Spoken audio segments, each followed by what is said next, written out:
Surprise interculturelle. Intercultural surprises. Surpresas interculturais. Intersanskritic आश्चर्य. Surprise interculturelle. Sorpresas interculturales. Bonjour et bienvenue dans Surprise interculturelle, le podcast qui vous fait voyager et mieux comprendre les cultures du monde. Je suis Charlotte Courtois, conférencière en diversité culturelle et fondatrice de l'ONG Constellatio. Je vous propose de vous raconter des histoires et anecdotes de voyage où j'ai été surprise par des réactions ou des coutumes d'ici et d'ailleurs. Le but ? Découvrir ensemble ce qui est à la base de ces surprises pour savoir comment décoder, comment réagir et comment anticiper tout ça. Allez, je vous laisse découvrir l'épisode du jour. Bonne écoute! Et si on allait chercher le soleil en Tunisie ? Bon, apparemment c'est pas ce qui manque en France aujourd'hui.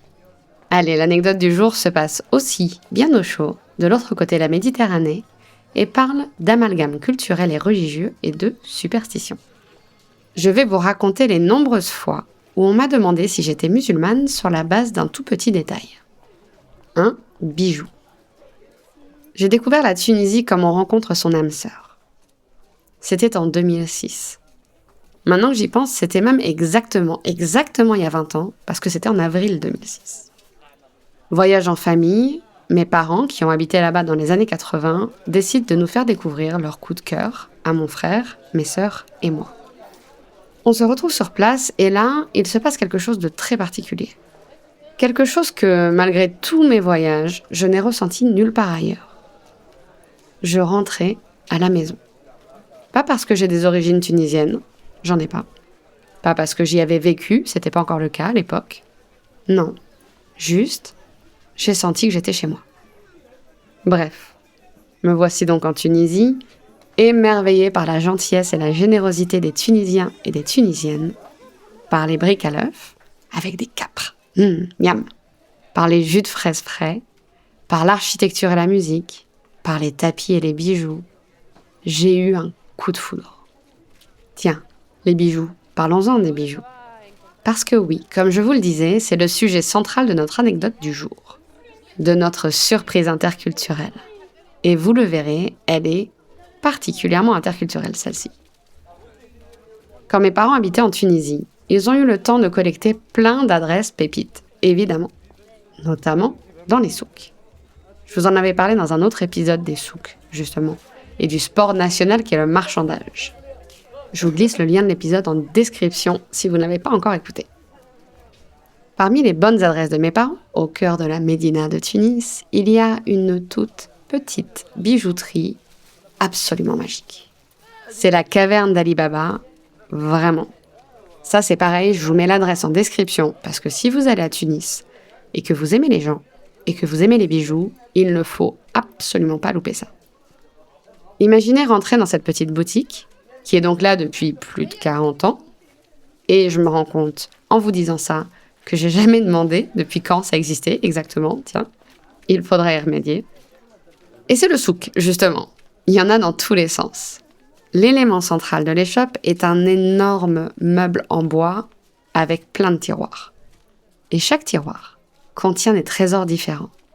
Des perles d'œil de tigre, du corail, de l'ambre gris dont l'odeur est absolument incroyable, de longues chaînes avec des anneaux aplatis en argent typiques tunisiennes, de vieilles pièces, de très anciens bijoux, bracelets, fibules, wesh. Vous pouvez acheter des bijoux déjà faits, mais surtout, avec tout ceci et avec toute votre imagination et avec toute votre créativité, vous allez pouvoir demander à ce qu'on vous crée des bijoux. Là, directement, sous vos yeux ébahis, dans l'arrière-boutique où vous pouvez même vous faufiler. Parce que ce qui fait toute l'âme de cette boutique, c'est la famille qui la tient, la famille Mnouchi. Ahmed et Hechem, je me doute que vous écouterez ceci, alors je vous envoie toutes mes pensées affectueuses depuis l'Espagne, où je suis en ce moment, et où on me complimente tout le temps sur mes bijoux, comme d'hab. Parmi toutes ces merveilles que l'on trouve dans la boutique, il y a quelque chose de très connu et de très joli. La Khomsa. Vous pensez que vous ne connaissez pas ? Eh bien, croyez-moi, vous faites erreur.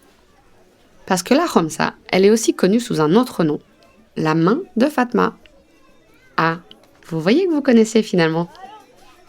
Je sais pas si vous avez remarqué, mais je porte quasiment toujours une petite main de Fatma très ancienne autour du cou. C'est Hichem et Ahmed qui me l'ont offerte, justement, et j'y tiens énormément. Et donc, de manière assez récurrente, on me demande, surtout en France, si je suis musulmane. Ou parfois, de façon un chouïa plus détournée, parce qu'on a du mal à parler trop directement de religion en France, on me demande si je suis d'origine arabe. Arabe étant souvent simplifié comme égale musulmane. Je ne rentrerai pas aujourd'hui dans le détail de pourquoi c'est très très réducteur, mais je pense que vous voyez de quoi je parle. Donc, je profite souvent de cette petite question que l'on me pose pour clarifier un peu les amalgames culturels et religieux que celle-ci sous-tend. Et j'avais envie de vous en parler, forcément. La main de Fatma est un des symboles les plus anciens qui existent. Elle est considérée comme une protection contre le mauvais œil. On trouvait déjà, il y a plusieurs milliers d'années, des empreintes de mains dans les grottes. Il semble qu'elle était déjà à l'époque censée apporter la protection. On l'a trouvée aussi en Grèce antique ou encore en Mésopotamie. Cette main représente aussi le chiffre 5, qui est lui-même considéré comme un porte-bonheur ou comme une protection dans de nombreuses cultures. D'ailleurs, Hamsa signifie 5 en arabe. Et donc si on reste en Tunisie, la main était déjà associée à la déesse Tanit à l'époque punique.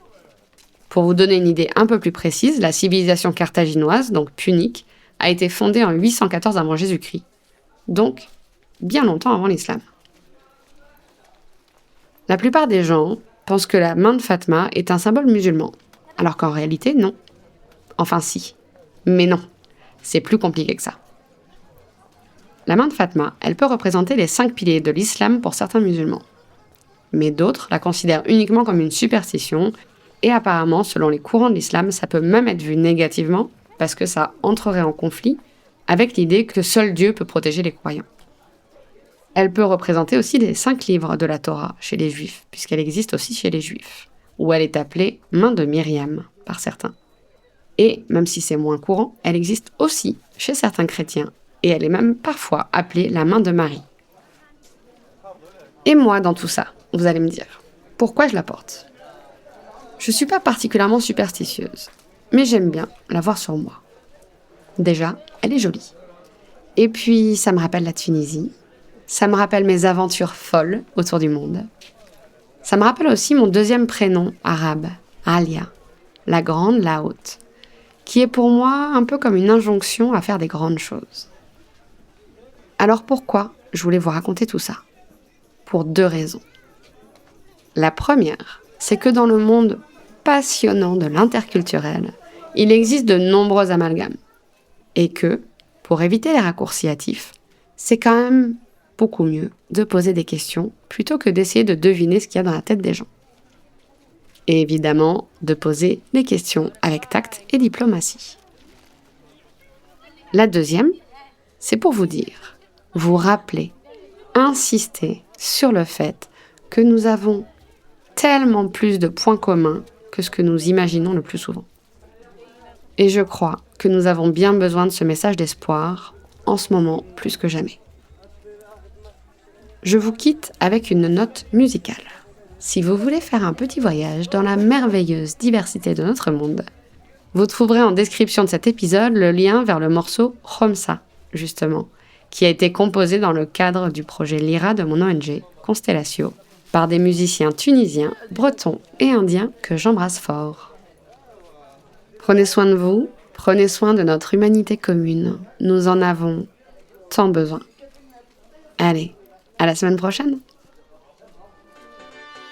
Merci d'avoir écouté cet épisode jusqu'au bout.